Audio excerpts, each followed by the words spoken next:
Sir नमस्कार। नमस्कार जी। क्या नाम है जी आपका? मेरा नाम समय सिंह है जी। समय सिंह जी, कहाँ से आए आप? मैं कठुमर तहसील अलवर राजस्थान से हूँ जी। सर, संत रामपाल जी महाराज की शरण में आने से पहले आप क्या भक्ति साधना करते थे? मैं संत रामपाल जी महाराज जी की शरण में आने से पहले हनुमान जी की पूजा करता था जी। गोवर्धन परिक्रमा के लिए भी जाया करता था और व्रत भी करता था मैं हनुमान जी के। तो सर, जो आप पारंपरिक पूजाएं करते आ रहे थे इतने सालों से, तो फिर आप संत रामपाल जी महाराज जी की शरण में क्यों गए? भगत जी, दरअसल क्या है, 2013 की बात है। मैं बेरोजगार घूमता था, मानसिक तनाव में रहता था, जिसकी वजह से मेरे घर में कलेश वगैरह रहते थे। मैंने अपनी पत्नी को ऐसे झगड़े करके माई के भेज दिया था। 4-6 महीने हो गए मैं मानसिक तनाव में रहता था भगत जी। मैं और ये जो झाड़ फूंक वाले उनके पास भी जाता था कि शायद कोई कोई शनि देव का प्रकोप बताता था। किसी ने बताया मंगलवार के आप व्रत करो, वो भी कर लिया, मगर कोई किसी प्रकार का कोई लाभ नहीं था। मानसिक तनाव की वजह से मैं टीवी पर अक्सर कर भागवत वगैरह के चैनल वगैरह देखता था। सर जी, मैंने क्या है कि मानसिक तनाव की वजह से नशा भी करने लग गया था। मैं गुटखा खाता था, तम्बाकू भी खाता था, अंडा भी खाने लग गया था, गलत लोगों के साथ रहने लग गया था। किसी प्रकार का रोज़गार नहीं था। मैं घर पे ही टाइम पास इधर उधर खेती में करता था। तो फिर क्या है कि मैं टीवी पे साधना चैनल देखने लगा, तो उस पर संत रामपाल जी महाराज जी का सत्संग आता था। तो मैंने एक बार देखा, संत रामपाल जी महाराज जी का शिष्य था, वो अपना इंटरव्यू में बता रहा था, वो गांव में फ्री का कार्य करता था, कप वगैरह बेचता, और उसने संत रामपाल जी महाराज जी से प्रार्थना लगाई कि तो परमात्मा ने उस पर दया की, उसको गवर्नमेंट जॉब मिल गया, वो लेक्चरर हो गया। तो मेरे भी मन में विचार आया कि शायद यहाँ पर मुझे भी रोज़गार मिल सकता है। मैं रोज़गार के बहाने से ही संत रामपाल जी महाराज जी के पास आने की इच्छा बनी। सर, आपने संत रामपाल जी महाराज जी से नाम दीक्षा कब ली? सर जी, मैंने संत रामपाल जी महाराज जी से नाम दीक्षा 28 फरवरी 2013 में ली थी।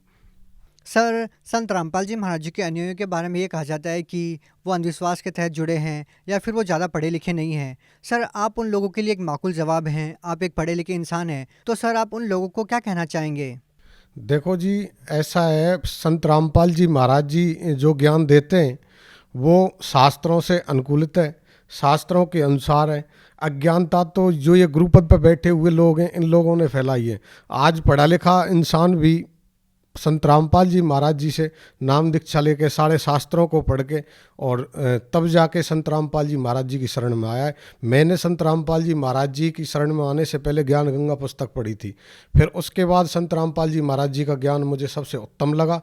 सर, जैसा कि आपने बताया कि आपने संत रामपाल जी महाराज जी के ज्ञान को समझा है, आपने ज्ञान गंगा पुस्तक को पढ़ा है। सर, हम आपसे ये जानना चाहेंगे कि ऐसा आपने संत रामपाल जी महाराज जी के ज्ञान में और ज्ञान गंगा पुस्तक में क्या पढ़ा जो अन्य किसी संत ने आपको कभी नहीं बताया? देखो जी, संसार में लोग पेड़ को भगवान मान लेंगे, पत्थर को भगवान मान लेंगे, मगर कबीर साहब को एक संत ही मानते हैं। तब मैंने वो ज्ञान गंगा पुस्तक पढ़ी, तो उसमें एक वाणी थी, हम सुल्तानी नानक तारे दादू को उपदेश दिया, जात जुलाया भेद न पाया, काशी माए कबीर हुआ। तो हमको भी थोड़ा अटपटा लगा, भाई ये भगवान कबीर साहब तो संत थे, इनको भगवान कैसे बताएगा। जब देखा गीता में प्रमाण और भी सारे ग्रंथों में बताया, ऋग्वेद में भी कबीर साहब के भगवान होने का प्रमाण बताया, तो आंखों देखा, तब जाके विश्वास हुआ कि हाँ, संसार में भूल पड़ी है, और जो सत्पुरुष है, जो परम अक्षर ब्रह्म है, वो केवल कबीर साहब जी हैं। सर, आपने कबीर साहब को परमात्मा मानते हुए संत रामपाल जी महाराज जी से नाम दीक्षा ली है, तो सर हम आपसे ये जानना चाहते हैं कि जो पूजाएं साधनाएं हिंदू धर्म में हजारों सालों से चली आ रही है, देव देवताओं की पूजा, मंदिरों में जाना, जल चढ़ाना, क्या वो पूजाएं सारी व्यर्थ थी? क्योंकि कबीर साहब तो इन पूजाओं का खंडन करते हैं। देखो जी, कबीर साहब जी ने आडंबर और पाखंड का खंडन किया है। गीता जी में भी कहा गया है कि जो शास्त्र विधि को त्याग कर मनमाना आचरण करता है, उसे किसी प्रकार की सिद्धि सुख प्राप्त नहीं होता। क्या कहीं भी शास्त्रों में नहीं लिखा कि मंदिरों में जाना, जल चढ़ाना, इस तरह की कोई क्रियाएं करना? जो अपने हिंदू धर्म के शास्त्र हैं, उनमें कोई प्रमाण नहीं है मंदिरों में जाने से आपको मुक्ति मिलेगी या फिर जल चढ़ाने से मुक्ति मिलेगी, ऐसा कुछ नहीं है। शास्त्रों में तो व्रत के लिए भी मना किया हुआ है गीता। सर, एक और बात हम यहाँ पे आपसे जानना चाहेंगे कि संत रामपाल जी महाराज जी के अनुयायी दावा करते हैं कि उनसे नाम दीक्षा लेने के बाद उनकी कैंसर जैसी भयानक बीमारियाँ दूर हुई है और अनेकों लाभ उनको हुए हैं। तो क्या संत रामपाल जी महाराज जी से नाम दीक्षा लेने के बाद आपको भी कोई लाभ मिला? जी देखो, सबसे बड़ा लाभ तो ये मिला कि हमको मुक्ति का रास्ता मिल गया भगवान की दया से।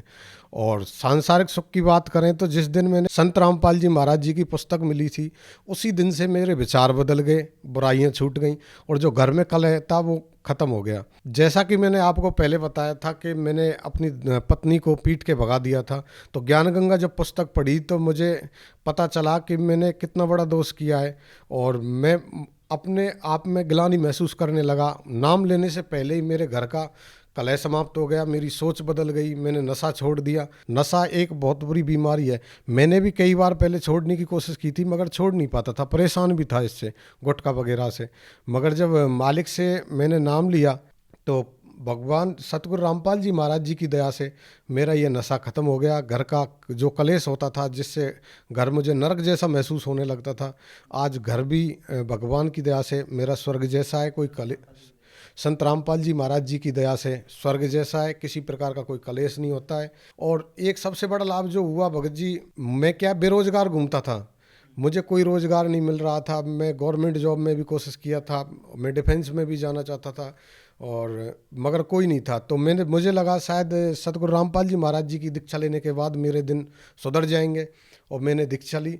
दीक्षा लेने के बाद संत रामपाल जी महाराज जी की दया से आज मुझे गवर्नमेंट जॉब भी राजस्थान सरकार में मिल गया है। और एक दूसरा लाभ मेरा सांसारिक दृष्टि से देखें तो एक बार मेरे क्या है, मैं भर्ती की रेस वेस किया करता था तो मेरे पैरों में एक ठसक बोलते हैं, ठेस बोलते हैं देहाती भाषा में, कील भी बोलते हैं, वो बीमारी हो गई थी जिससे मुझे चलना भी दुर्लभ हो गया था। नंगे पैर में चल भी नहीं सकता था, कांटे से चुभते थे। तो मैंने कई लोकल डॉक्टर को भी दिखाया था, वैसे भी दिखाया था, उनका बोलते थे कोई उपचार नहीं है।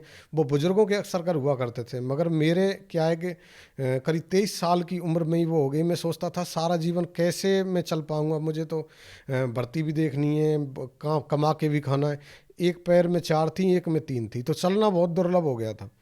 मैंने फिर पुराने जो भक्त थे उनसे मैं मिला, उन्होंने बोला संत रामपाल जी महाराज जी से आप प्रार्थना लगाओ, वो लोगों का कैंसर ठीक कर देते हैं, जिसकी आयु समाप्त हो गई उसकी आयु भी बढ़ा देते हैं। तो आपकी तो छोटी सी बात है। जब मैं आश्रम गया, संत रामपाल जी के आशीर्वाद के लिए लाइन में लगा हुआ था, तो गुरु रामपाल जी महाराज जी आए। मैं इतना ही बोल पाया था, गुरु जी मेरे पैरों में इससे आगे नहीं बोल पाया। गुरु जी ने मेरे सिर पर हाथ रखा और कहा बेटा ठीक हो जाएगा, सेवा कर। तो संत रामपाल जी महाराज जी ने आशीर्वाद दिया और मेरी करीब 15 दिन के अंदर अंदर बीमारी ठीक हो गई। उसके बाद मैंने यूपी पुलिस की 5 किलोमीटर की रेस भी 20 मिनट में की है। आज मैं पूरी तरह से, मेरे पैरों में कोई प्रॉब्लम नहीं है, भगवान की दया से और संत रामपाल जी महाराज जी की दया से आज मैं पूरी तरह स्वस्थ हूँ। और कोई लाभ सर? जी भगत जी, एक बार मैं कहीं बाहर पढ़ने जा रहा था तो मेरे क्या है कि बैग में भी पैसे नहीं थे और जेब में भी पैसे कम पड़ गए थे। मैंने इधर उधर से मैनेज करके पैसे लिए। अब मैं जब वहाँ पहुँचा और मैंने बैग को चेक किया तो भगत जी वहाँ मुझे 4,000 रुपये रखे हुए मिले। आज तक मुझे उन पैसों का पता नहीं है वो पैसे कहाँ से आए थे। जी सर जी, मुझे विश्वास है कि वो जो मेरे बैग में पैसे मिले थे वो संत रामपाल जी महाराज जी ने ही डाले थे। मैंने और भी विचार किया था मगर उन पैसों का मुझे कोई अता पता नहीं मिला। वो पैसे, मुझे पूर्ण विश्वास है, संत रामपाल जी महाराज जी ने ही मेरे बैग में डाले थे। और जीवन में नए दिन, बहुत सारे चमत्कार संत रामपाल जी महाराज जी से नाम लेने के बाद प्रतिदिन होते हैं। सर, जैसा कि आपने बताया कि पहले आप बेरोजगार थे, लेकिन संत रामपाल जी महाराज द्वारा दी गई भक्ति को करने से आपको रोजगार भी मिला। सर, आज की जो युवा पीढ़ी है वो अच्छी शिक्षा प्राप्त करने के बाद भी वो बेरोजगार है या फिर कहीं ना कहीं वो नशे की बुरी लत में फंसे हुए हैं, तो उन युवाओं को आप क्या संदेश देना चाहते हैं, क्या कहना चाहते हैं?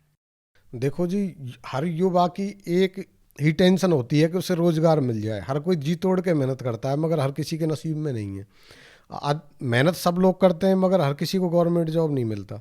मैं हर युवा से एक रिक्वेस्ट करना चाहूँगा कि युवा मेहनत कर सकता है मगर किस्मत नहीं बदल सकता। और ये भगवान ऐसे हैं, ये संत रामपाल जी महाराज ऐसे हैं जो आपकी किस्मत में भी नहीं होगा ना उससे ज़्यादा दे सकते हैं। ये अपने प्रवचनों में बताते हैं संत रामपाल जी महाराज, और वादा करते हैं कि मैं आपको मुक्ति के साथ साथ हर प्रकार का सुख देने का वचन देता हूँ।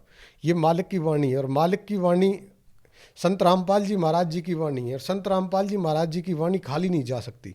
तो हर युवा को मैं यही कहना चाहूँगा, हम यही रिक्वेस्ट करेंगे कि जो आज का युवा वर्ग नशे की ग्रस्त में है, बेरोजगार घूमता है, मानसिक तनाव में रहता है, संत रामपाल जी महाराज आपके जीवन में आने वाली हर प्रकार की समस्या, रोजगार की है, नशा मुक्ति है, आपके घर का कलेश है, मानसिक तनाव है, और भी बहुत सारी जो आपके जीवन में समस्याओं को समाप्त करके आपके जीवन को खुशहाल बनाएंगे। इसके साथ साथ सबसे बड़ा जो लाभ है, आपको इस 84 के चक्कर से निकालेंगे। सर, आज के दिन अगर कोई संत रामपाल जी महाराज जी से नाम दीक्षा लेना चाहता है तो वो उनसे नाम दीक्षा कैसे ले सकता है? जो भी आज संत रामपाल जी महाराज जी से नाम लेना चाहता है, वो मोबाइल पे, यूट्यूब पे या किसी भी बहुत सारे चैनलों पे गुरु जी का सत्संग आता है, संत रामपाल जी का सत्संग आता है, और वहाँ से वो नंबर प्राप्त करके और संत रामपाल जी महाराज जी से नाम दीक्षा ले सकता है। बहुत बहुत धन्यवाद। सत साहिब जी।